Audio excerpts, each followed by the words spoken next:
Risiko operasional Boeing 787.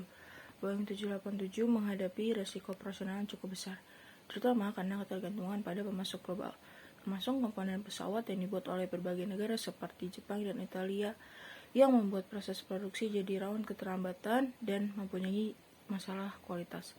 Koordinasi yang kompleks ini menuntut Boeing untuk memastikan semua pemasok memenuhi standar dan jadwal produksi. Selain itu, gangguan rantai pasok seperti keterlambatan logistik atau kegagalan pemasok juga bisa menghambat produksi. Maka dari itu, Boeing butuh sistem manajemen rantai pasok yang lebih kuat. Selanjutnya ada dampak dan strategi mitigasi. Dampaknya, Boeing mengalami kesulitan integrasi komponen terutama karena perbedaan kualitas dan desain antar pemasok. Bahkan, beberapa bagian perlu dibuat ulang yang menambah waktu serta biaya yang lebih. Lalu penggunaan material komposit juga menimbulkan tantangan. Walau ringan dan efisien, bahan ini sulit untuk diproduksi secara massal dan tidak semua pemasok bisa memenuhi standar tersebut. Ini yang menyebabkan keterlambatan dan biaya tambahan. Akibatnya, banyak pesanan yang menumpuk dan Boeing harus mengerahkan lebih banyak sumber daya untuk menyelesaikannya.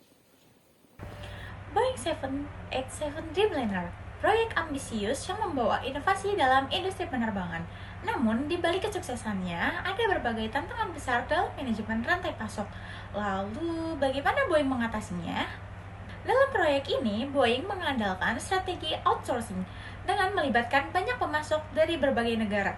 Sayangnya, strategi ini membawa beberapa kendala, di antaranya ada keterlambatan produksi akibat kurangnya koordinasi, komponen yang tidak sesuai standar kualitas, hingga kurangnya transparansi dalam rantai pasok yang menyulitkan pemantauan. Untuk mengatasi tantangan ini, Boeing mempunyai mitigasi resiko yang luar biasa. Yuk kita bahas lebih lanjut. Yang pertama itu ada pemantauan pasok secara ketat. Boeing menerapkan sistem pemantauan digital untuk melacak kinerja pemasok secara real time. Mereka juga melakukan audit berkala untuk memastikan semua standar produksi terpenuhi. Yang kedua, ada peningkatan kontrol kualitas.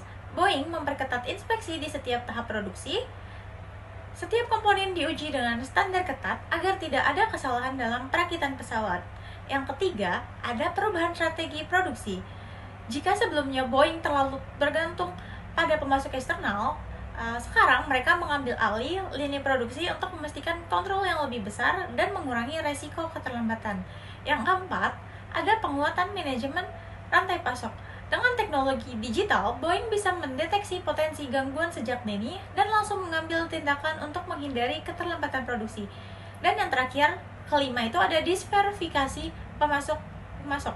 Jadi Boeing tidak ingin bergantung hanya pada satu pemasok. Mereka bekerja sama dengan banyak pemasok dari berbagai negara agar lebih fleksibel menghadapi gangguan produksi.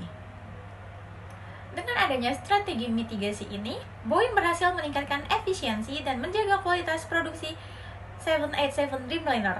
Keberhasilan ini menjadi pelajaran penting dalam manajemen rantai pasok di industri penerbangan.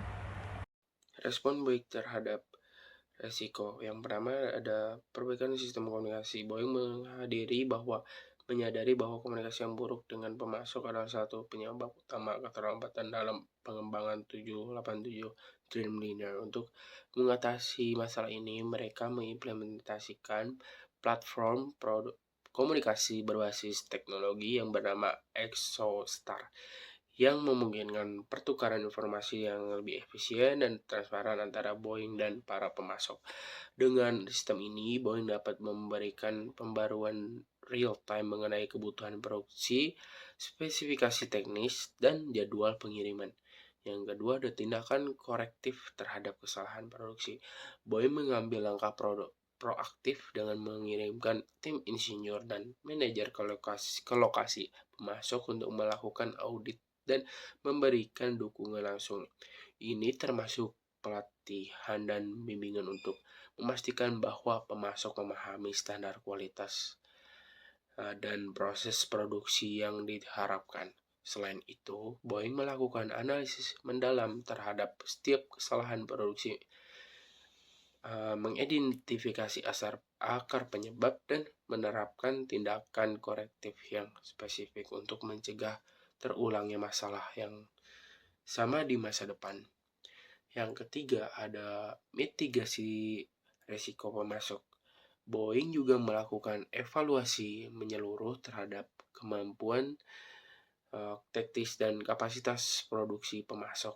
Mereka menginvestasikan dana untuk membantu pemasok yang mengalami kesulitan finansial atau teknis, dengan bertujuan memastikan bahwa mereka dapat memenuhi tenggat waktu yang diterapkan.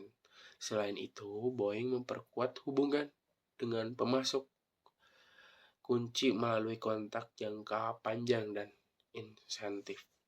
Jadi kesimpulannya adalah proyek Boeing 787 Dreamliner menjadi salah satu contoh bagaimana strategi rantai pasok global dapat menimbulkan tantangan besar dalam operasional. Perusahaan Boeing yang terlalu bergantung pada pemasok global untuk lebih dari 70% komponen pesawatnya akhirnya menghadapi berbagai kendala seperti keterlambatan produksi, masalah kualitas, dan kesulitan koordinasi antar negara. Kurangnya kontrol langsung dan komunikasi yang tidak efektif menyebabkan terhambatnya proses perakitan, hingga mengancam reputasi dan keuangan perusahaan tersebut. Nah, untuk mengatasi hal ini, Boeing melakukan beberapa langkah mitigasi, seperti memperketat pengawasan pemasok, menerapkan sistem pelacakan digital, dan mengirimkan tim insinyur untuk langsung datang ke lokasi pemasok. Tidak hanya itu, Boeing juga mengubah strategi produksinya dengan mengambil alih kembali beberapa proses manufaktur dan memperkuat kerjasama jangka panjang dengan mitra utama.